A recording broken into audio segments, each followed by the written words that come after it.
let's start with a story that I suppose will continue to dominate the week ahead. Of course, those stage 3 tax cuts or lack thereof. Now, no matter which way Labor tries to spin it, the change of heart is a betrayal of an election promise. But they're desperate for voters to focus on the policy, not the broken promise. This package is aimed fairly and squarely at middle Australia. And when economic circumstances change, it would be irresponsible to not change economic policy. We've been upfront about that. You've said my word is my bond, and now you have to say, oh, sorry, I didn't really mean that.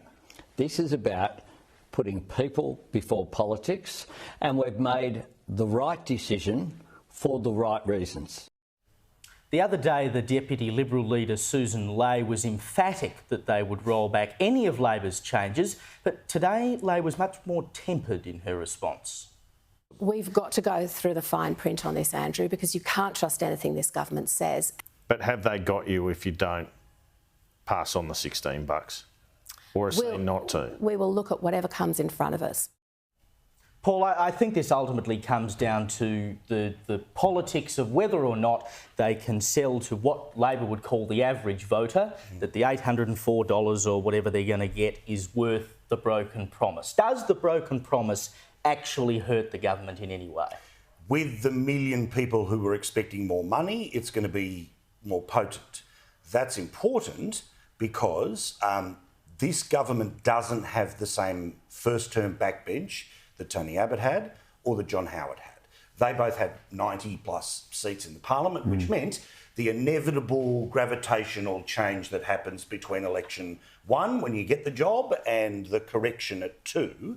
And some examples of that, forgive me reading here some of the notes that I made last week. In Higgins, their electorate is 31% higher than the mean income. They've got 27% professionals and 15% managers, big chunk of people who would be affected by this.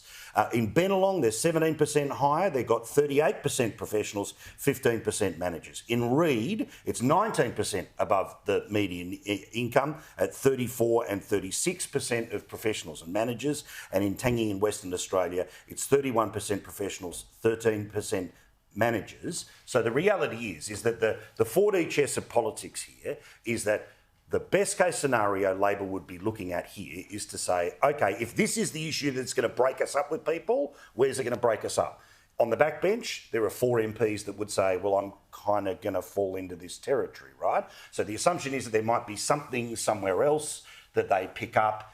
Otherwise, they're pretty confident about the idea that because of things like the Teals, the Libs would never get to a position where they'd be able to form a minority government. So we hope to hold on to the middle or maybe even win a seat like Lindsay in Western Sydney where the numbers are a little more favourable. So how important the promise is obviously dependent on where you sit in all of this. However, the Liberal Party has one option and one option only here, and it's to do exactly what Labor did on stage 3 multiple times, which is we'll always vote for a tax cut. So yes, we'll pass this through the Senate. We'll try to amend it in the lower house. So you've got the footage of all those Labor MPs and Teal MPs voting for bracket creep. You do exactly the same thing in the Senate, and then you come out of this saying you got your money, we'll go in on the broken promise, and we promise to give the money to the people who had banked on the money coming. Yeah, well, I mean, you can't end up in a position where you are essentially looking, Caroline, like you're not supporting tax cuts. I mean, the tax cuts aren't what were promised, but they are still tax cuts to some degree, right? There's some tax cuts, but they weren't the same tax cuts that were promised to a large proportion of Australians who then went and, in many cases, worked out their family budgets based on those promises that weren't just given once before the election. They were given again and again and again by Mr. My word is my bond, not so much anymore, that's the killer. Anthony Albanese. Yeah. And I mean, ultimately as well, it doesn't matter what happens and whether people, happily take those tax cuts, which they will. It's the reputational damage. It's a Prime Minister who's lost complete trust. His word means nothing anymore. He's given a free pass to the opposition to go him in election ads as the liar that he's proved himself to be. And that's going to be an easy win for them. I think this will mean that he will lose key seats because he's not trustworthy. Well, if you look at the top 20 wealthiest electorates in the country now, the majority of them are held by either Labor or the Teals. But this idea that what we're being told it's a cost of living tax cut, Joe, you know, voters and income earners on the lower end of the scale deserve a higher tax cut.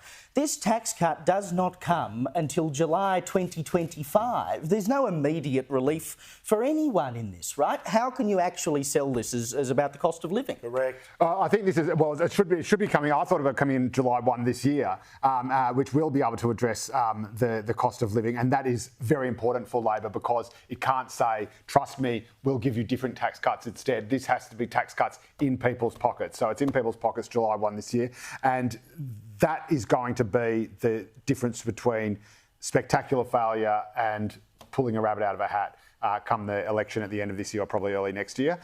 The other saving grace, ironically, for Anthony Albanese will be that people hold politicians generally in such low regard in the first place. And I know it's sad. No one likes Not broken. interrupted. I have plenty to say. No one likes broken promises, obviously. But again, when I talk to people about it, say, "Aren't you worried that the PM lied?" And they go, "Oh, they're all liars, mate.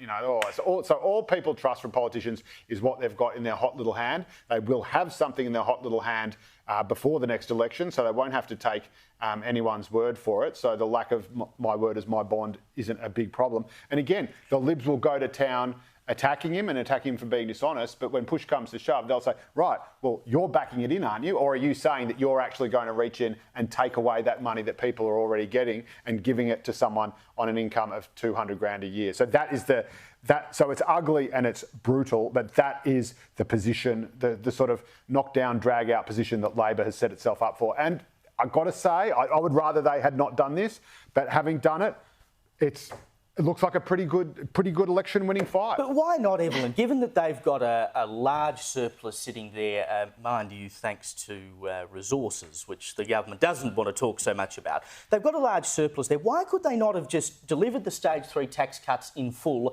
and given an extra sweetener to income earners on the lower end of the scale? I mean, wouldn't that have made everyone happy? You'd think so, and you'd think that they'd want to please a voter base considering that they have lost so much trust with the public. I mean, they lost it during The Voice, they spent $500 million on something that failed, and the government Labor are committing self-harm at this point in time. So you'd think that they'd do anything to redeem their image. I mean, Joe, you said all politicians lies. I actually totally agree with that. However, that being said, some are bigger liars than others, and it seems that there are some politicians who promise a lot more and don't deliver than others. But I think the important thing out of this is the government doesn't make money, it takes money. And if the government didn't waste as much money as they wouldn't need to take so much from the people. Correct. And so I think we need to start asking, what is the government doing with the money? Why is it being wasted? Why are they having to take from us? Because in my opinion, modern taxation is almost theft. They rob us. 40% all taxation is theft, if you ask me. 40% of the year we work to put money in the government's pocket. That's the reality of it. And at the moment, 60% of an income is not enough to keep a family afloat. And so whatever government, whatever politician is going to promise something, follow through with it and make the cost of living for everyday Australians bearable and doable, that's who's going to win. And that's what they should be focusing on.